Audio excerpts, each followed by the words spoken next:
આ સંસારને અદ્ભુત મળેલું શાસ્ત્ર એટલે મહાભારત.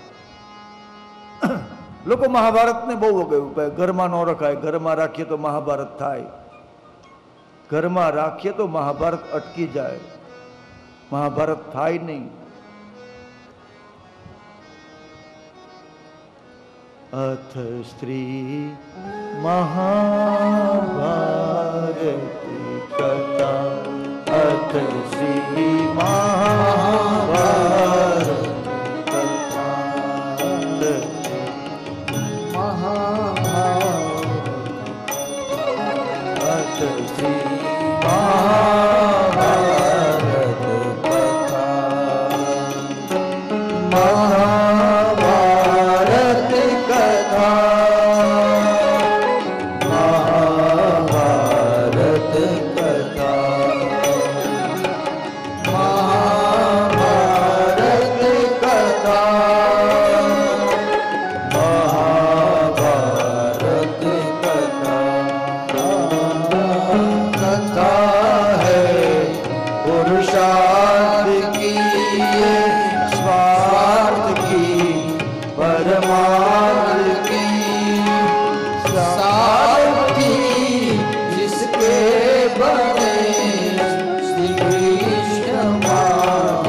મહા